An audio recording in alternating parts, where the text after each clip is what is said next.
Ako si Dieter, ag racer at event stylist. Tara, isasama ko kayo sa journey nito. Paano ko pinagkakitaan ang mga kaklase ko? De, joke lang. Paano ko pinagkakitaan ang aking talento nung elementary at high school pa lang ako? Yung tipong bibigyan ka ng pagkain o pera pangdagdag sa baon mo. Babahagi ko rin ang ilang hakbang para madiskubre ang talentong maaring pagkakitaan. Storytime muna tayo. Elementary pa lang ay mahilig na ako mag-drawing. Tad-tad ang likod ng notebook ng kung ano-ano. Anime characters o cartoon characters ang madalas kong i-drawing.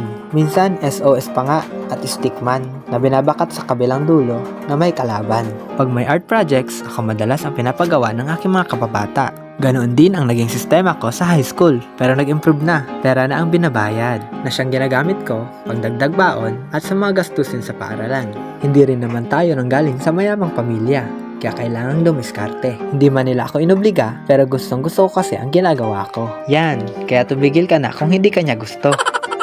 Diretso na tayo sa unang hakbang. Suriin ang inyong interes at libangan. Magsimula sa tanong, ano ang hilig mong gawin kahit hindi ka bayaran? Siya nga pala, sa kulungan tayo ng baboy nagle-lettering. Binabantayan kasi natin ang inahing malapit ng mga anak. Sila mama at papa ang madalas na nagbabantay dyan. At bumabalik na lang ako sa bahay pag andyan na sila. Naroon kasi ang ating mga gamit tulad ng pintura at iba-iba pa. Balik na tayo sa nakaraan. Sa pinag-uusapan. Anong mga bagay ang madalas mong ginagawa sa libreng oras mo? May mga bagay bang pinupuri ka ng ibang tao? Halimbawa, ang galing mong mag-drawing o may kakayanan kang mag-drawing, i-improve na lang yan habang tumatagal. Pagkanta, nako wala ako yan. Pag-edit ng video at pagsusulat. O kaya naman, sa pag-aayos ng mga gamit. Halimbawa, mahilig kang mag-drawing, baka pwede kang gumawa ng digital art o portrait, sticker o magbenta ng mga gawa mo online. Sa kaso ko, ang nakita kong oportunidad ay sa event industry. Ang dating pa-drawing-drawing lang ay nahilig sa lettering at backdrop styling. At isinabay ko na ang pag-aalaga ng patining at pag-iinahin. Siyempre, sa tulong na din ng aking mga magulang. Siya nga pala, magdidikit na tayo ng ating lettering. Sige, kunin nyo na yan, endorser ng glue gun. Itim ang lettering cutout at puti naman ang background nito. Marunong ka magluto o mag-bake? Pwedeng simula ng maliit na food business sa school kung estudyante ka pa lang.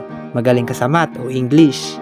Pwede kang mag-tutor sa mga kaklase mo o sa mga bata. Pwede mo na ring i-tutor ang kaibigan mong panayhingi ng advice pero hindi ka naman pakikinggan. At babalik pag nasaktan na naman. Aray ka! Pangalawa, subukan ang mga iba't ibang bagay. Di mo madidiskubre ang talento kung hindi mo susubukan. Pwede mong i-test ang sarili mo sa mga ito. Gumawa ng vlog o TikTok video para matuklasan kung may talent ka sa editing o content creation. Mag-volunteer sa school organizations para makita kung saan ka mahusay. Leadership, writing, hosting, basta lahat na may ting sa dulo. At iba-iba pa.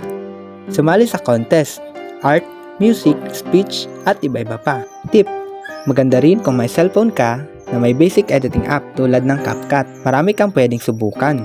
Ikatlo, tanungin ang mga kaibigan o pamilya. Minsan, mas mapapansin ng ibang tao ang galing natin kaysa sa alayan naglag na. Ang galing natin kaysa tayo mismo. Subukan mong itanong sa mga malapit sa iyo. Halimbawa, anong tingin mo na magaling ako na pwedeng pagkakitaan? Siya nga pala, tapos na natin ang lettering. Ilalagay na yan natin sa plastic. Nirakit ko talaga ang mga art projects ng elementary at high school.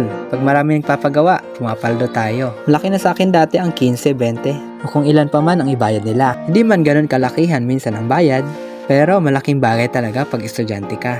Pang-apat, humanap ng inspirasyon sa iba, di yung crush mo Mag-search o magtanong sa kapwa estudyante o online creators na nagsimula sa maliit. Paano sila kumita? Anong skills ang ginamit nila? Anong tools ang kailangan para magsimula? Isa rin yan sa pinagkakitaan ko nung college. Kukwento ko yan sa mga susunod na content. Pang-5, simulan sa maliit, tapang at tiyaga ang puhunan. Kapag nahanap mo na ang talentong gusto mo o may potential kang pagkakitaan, huwag matakot magsimula. Kayo nga nagsimula pero natapos. De, joke lang. Huwag matakot magsimula kahit maliit lang. Ready for pickup na ang ating lettering. Ito ay gagamitin sa Okay Business. Pagmamayari ni Ate Christine Osma sa Purok Size Mauraro, Ginubatan, Albay. Pwede nyo siyang makontak sa Facebook, Tin Osma ang pangalan. Tandaan, hindi mo kailangang hintayin ang swerte o tulong, ikaw mismo ang kumilos. Yan ang tunay na tatak ng isang tunay na matatag na tao.